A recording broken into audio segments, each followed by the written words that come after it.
신약 성경 마태복음 9장 27절부터 31절까지의 말씀입니다.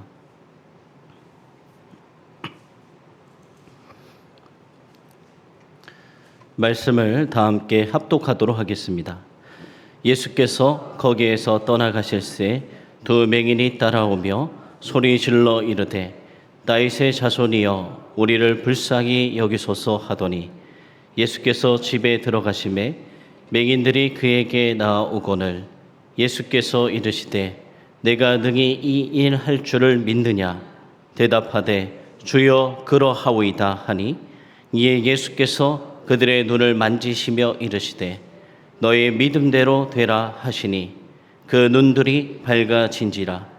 예수께서 엄히 경고하시되 삼가 아무에게도 알리지 말라 하였으나 그들이 나가서 예수의 소문을 그 온 땅에 퍼뜨리니라. 아멘. 할렐루야. 수요 예배 나오신 여러분들을 주님의 이름으로 환영하고 축복합니다. 오늘은 믿음대로라는 이 말씀을 나누려고 합니다. 성도 여러분, 우리는 이 세상을 살아갈 때 무엇인가를 믿고 살아가고 있습니다.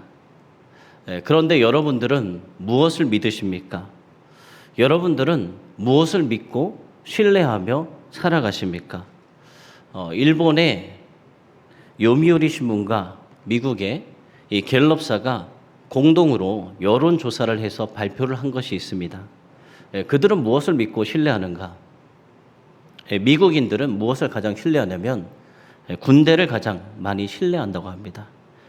그리고 두 번째가 교회이고 세 번째는 병원이고 그 다음이 그들은 대통령을 믿는다. 이렇게 조사되었습니다. 반면에 일본인들은 그들이 가장 많이 신뢰하는 것은 신문이었습니다. 그리고 그 다음이 법원, 그리고 병원, TV 이런 순으로 조사가 되었습니다. 여러분, 만약에 우리나라에서 이런 조사를 한다면 어떤 결과가 나올까요? 어떤 결과가 나올 것 같습니까? 성경을 보면은 인간을 하나님께서 무엇으로 만드셨냐면 흙으로 만드셨습니다. 그래서 우리 인간들은 누구를 의지할 수밖에 없을까요? 하나님입니다. 우리를 창조하신 그 하나님을 항상 믿고 의지할 수밖에 없는 것입니다. 그래서 헬라 철학에서도 인간을 무엇이라고 하냐면 안드로포스라고 합니다. 그래서 위를 바라보는 존재가 인간이다라고 이야기합니다. 그러니까 우리가 이 세상을 살아갈 때 땅을 보지 말고 하늘을 쳐다보고 하늘을 창조하신 하나님을 믿고 의지하는 것이 바로 인간이 살아가는 이 본연의 자세라고 할 수 있습니다. 성도 여러분, 우리는 그러면은 하나님을 믿고 살아야 하잖아요. 오늘 우리에게 주신 말씀 마태복음 9장 27절에서 31절 말씀 보면은 뭐라고 말씀하시냐? 우리에게 주시는 말씀이에요. 너희 믿음대로 되라. 이 하신 말씀에 우리가 주목해 볼 필요가 있습니다. 오늘 말씀 보면은 두 소경이 나옵니다. 그 소경들은 마음속에 무엇이 있었냐면 믿음이 있었어요. 그리고 그 믿음으로 인해 바로 그들의 눈이 띄어지게 된 것입니다. 이 소경의 믿음처럼 우리 성도님들도 어떻게 살아가야 될까요? 항상 믿음을 가지고 살아가시기를 축복합니다. 오늘 말씀으로 다시 돌아가서 당시의 사람들은 이 소경을 어떻게 생각했냐면 죄로 인해서 하나님께 심판받은 사람이다 라고 이렇게 생각했습니다. 왜냐하면 소경은 직업을 가질 수 있습니까? 직업을 가질 수 없기 때문에 구걸하면 그들은 거지로 가난하게 살아갔기 때문입니다. 그런데 오늘 말씀 보니까 이 두 소경이 누구를 찾아오냐면 예수님을 찾아옵니다. 그리고 예수님께 이렇게 이야기해요. 예수님, 우리를 불쌍히 여겨주세요 라고 예수님께 간청하는 거예요. 여러분, 바로 이것이 무엇이냐면 이것이 바로 기도인 것입니다. 나를 불쌍히 여겨주시옵소서. 우리 가정을 불쌍히 여겨주시옵소서. 우리 회사를, 우리 기업을 불쌍히 여겨주시옵소서. 이 나라와 민족을 불쌍히 여겨주시옵소서. 우리는 이렇게 우리 개인뿐만 아니라 우리 이웃과 사회, 나라와 민족, 우리의 모든 장래, 이 모든 것을 하나님 앞에 두고 부르짖고 기도해야 되는 것입니다. 우리가 어떤 환경, 어떤 처지에 있을지라도 우리가 믿음만 가지고 기도하면은 하나님께서는 반드시 그 기도에 응답을 해주십니다. 우리가 아무리 컴컴한 어둠 속에 있을지라도, 죽을 병에 걸렸을지라도, 환난 중에 있을지라도, 근심 중에 있을지라도 주여 저를 구원하여 주시옵소서 하고 하나님 앞에 간절히 기도하면 하나님께서 응답하실 줄로 믿습니다. 소경들이 이렇게 외쳤습니다. 다윗의 자손이여 우리를 불쌍히 여기소서. 그들이 그렇게 예수님께 부르짖었을 때 예수님은 이런 질문을 하세요. 그 두 소경에게 내가 능히 이 일을 할 줄을 너희는 믿느냐? 그 두 소경에게 무엇을 질문하신 거냐면 믿음을 확인하는 그런 질문을 하신 것입니다. 예수님은 아니 이 소경 왜 너희들은 눈이 멀었니?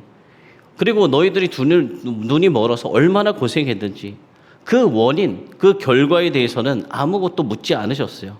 그냥 오직 너희들이 병이 나을 것을 믿는지 그것만을 물으신 것입니다. 성도 여러분, 우리가 교회에 나와서 하나님 앞에 기도할 때도 하나님께서 우리에게 질문하는 것이 있다면 그것은 단 한 가지 이것일 거예요. 너희에게 믿음이 있느냐? 독일의 종교개혁자 마틴 루터, 그는 이렇게 이야기했어요. 진실한 믿음과 열성스러운 마음은 능히 하나님을 움직이게 만든다. 그러니까 우리가 진실한 믿음만 있다면 하나님께서 그 믿음을 보시고 역사해 주시는 것입니다. 그런데 우리가 믿음을 갖지 못하고 자꾸 의심이 되는 거예요. 두려움이 생깁니다. 불안이 생깁니다. 그래서 공포와 이런 것 때문에 자기의 능력을 제대로 발휘하지 못하는 경우들이 많아요. 그래서 실패하고 실수하는 사람, 절망에 처한 사람들이 우리 주변에 보면 얼마나 많이 있습니까? 그러나 우리는 어떻게 살아가야 되냐면 하나님이 나와 함께 하신다, 하나님이 나를 도와주신다 하는 그런 확신한 믿음만 있다면 다른 사람들이 하지 못하는 그 놀라운 일들을 향해서 우리는 하루하루 나아가게 될 것입니다. 예수님께서 이 소경들을 고치실 때 어떻게 하셨습니까? 그들의 눈을 만지셨죠? 그런데 그들의 눈을 만지신 것보다 더 중요한 것이 있습니다. 그것은 예수님께서 그들에게 하신 말씀이에요. 예수님이 그들에게 뭐라고 말씀하셨습니까? 너희 믿음대로 되라. 너희 믿음대로 되라. 즉 믿는 대로 된다라고 예수님이 말씀하시는 거예요. 여러분, 이 세상에 살아갈 때 안 될 것처럼 보이는 것이 얼마나 많습니까? 그런데도 과학자나 발명가나 그 마음속에 믿음을 가지고 있는 사람들, 불가능해 보이는 일일지라도 전진해서 놀라운 역사를 이루는 사람들이 얼마나 많습니까? 사업을 하는 사람도, 정치가도, 그들도 끝까지 될 수 있다는 믿음 가지고 나갔기 때문에 이루는 사람들입니다. 그러니까 사람이 믿음을 가지고 자기 인생을 전개해 나가는 거예요. 그러니까 무엇이 우리 삶의 전제 조건이 되어야 되느냐? 믿음이 전제 조건이 되어야 하는 것입니다. 여러분, 재미있는 이야기가 있습니다. 그리고 이것은 실제로 사역의 현장에서도 적용되는 말이에요. 여러분, 우물 있잖아요. 우물. 우물을 파는데 어떤 사람은 우물을 팔 때마다 우물이 안 파지는 거예요. 물이 안 나오는 거예요. 근데 어떤 사람은 우물을 팔 때마다 우물이 나옵니다. 이 차이가 무엇인지 알고 계십니까? 무엇인지 알고 계시나요? 차이는 우물이 나올 때까지 판다는 거예요. 조금만 더 파면 우물이 터질 텐데 그것을 하지 못하고 포기해버리는 거예요. 근데 끝까지 보이지 않아도 하나님이 하실 것을 믿고 끝까지 나아가는 사람은 반드시 우물을 파게 되어 있습니다. 우리가 부족하다 할지라도, 불가능할 그렇게 보일지라도 우리가 하나님이 하신다 믿음만 가지고 나가면 생각지도 못했던 그 놀라운 역사를 우리는 체험할 수 있게 되는 것입니다. 성도 여러분, 믿음이 뭡니까? 내가 하는 것이 믿음이 아니라 하나님께서 도와주실 것이다 라는 것을 믿는 것이 바로 믿음인 것입니다.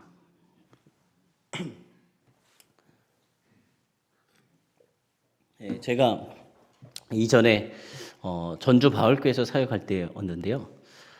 그 명절 때였어요. 추석 때였는데 담임 목사님은 이제 명절을 지내러 가시니까 제가 추석 때 수요 예배 담당이 되었습니다. 거기는 1부, 2부 해가지고 오전 예배와 저녁 예배가 있어요. 제가 오전 예배를 인도하게 됐는데 이 추석 때 명절이니까 우리 권사님들이나 여자 집사님들은 어떻게 하시죠? 음식을 엄청나게 만드시잖아요. 가족들을 위해서. 그래서 예배를 드리는데 권사님 한 분이 마지막에 찬양하고 기도하는 시간이 있는데 걸어서 계속 강대상으로 오시는 거예요. 강대상으로 오시고 저분이 왜 계속 오시냐? 갑자기 계속 오시냐? 근데 오시더니 이렇게 무릎을 꿇고 이 안수 기도를 해달라고 하는 거예요. 뭐 그렇죠. 뭐 따로 1대1로 하면은 뭐 충분히 안수 기도를 할 수 있을 것 같은데 제가 담임 목사도 아니고 그런데 그 상황 가운데 안수 기도를 해달라고 하시니까 무릎을 꿇고 하시니까 안 할 수도 없고 그리고 무슨 내용인지 이야기도 안 하시고 그냥 앉아만 계신 거예요. 그래서 안수 기도를 해드렸어요.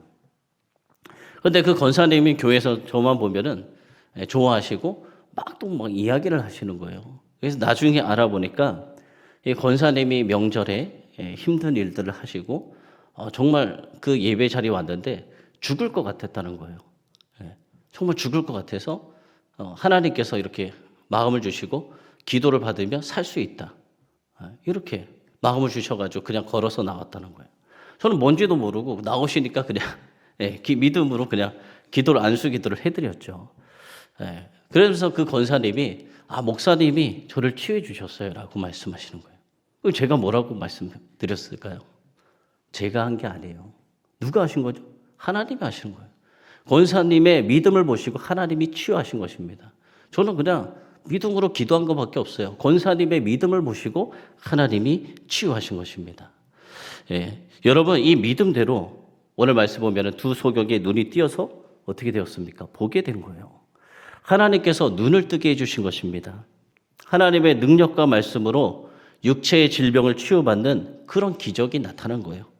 그런데 그들이 그 당시에 육체적인 눈만 뜨인 것이 아니라 어떤 눈이 뜨이게 되었냐면 영적인 눈도 이제 뜨이게 된 거예요. 그래서 예수님이 메시아 그리스도이신 걸 알고 어떻게 했습니까? 그들이 나가서 복음을 전파하기 시작합니다. 캄캄한 어두운 곳에서 빛을 보고 믿음이 없는 사람들이 믿음을 갖게 되고 담대히 나가서 주의 복음을 전파하게 된 것입니다. 그런데 주님께서는 이 두 소경에게 뭐라고 말씀하셨냐? 치유해 주시고 이렇게 말씀하셨어요. 아무에게도 알게 하지 말라. 이렇게 간곡히 예수님이 그 두 소경에게 부탁하셨는데도 이 두 사람은 나가서 주의 복음을 전파하는 거예요. 왜 이렇게 했을까요? 너무 감사하니까, 기적을 체험하니까, 너무나도 분명하고 확실하니까. 그러니까 믿음이 넘쳐나서 그들은 나가서 주의 복음을 전파했던 것입니다. 사랑하는 성도 여러분, 정말 살아계신 하나님을 믿고 하나님의 능력을 체험하면은 이렇게 나가서 주님은 살아계십니다. 주님은 능력자이십니다. 주님은 치유자 되십니다. 주님은 나의 구원자 되십니다. 이렇게 전하게 되는 거예요. 전도하지 말라고 해도 전하게 되어 있습니다. 우리 성도 여러분도 살아계신 하나님의 능력을 많이 체험하시고 세상에 나가 살아계신 주님을 모두 다 증거하시기를 소망하고 축원합니다. 기도하겠습니다. 살아계신 하나님, 우리가 이 세상을 살아갈 때 믿음 가지고 살아가게 하시옵소서. 내가 하는 것이 아니라 하나님이 도우실 것을 믿고 그렇게 나아가는 우리의 삶이 되어지게 하시고 내 삶 가운데 역사하신 하나님을 증거하는 우리의 삶이 되게 하여 주시옵소서. 예수님의 이름으로 기도드립니다. 아멘.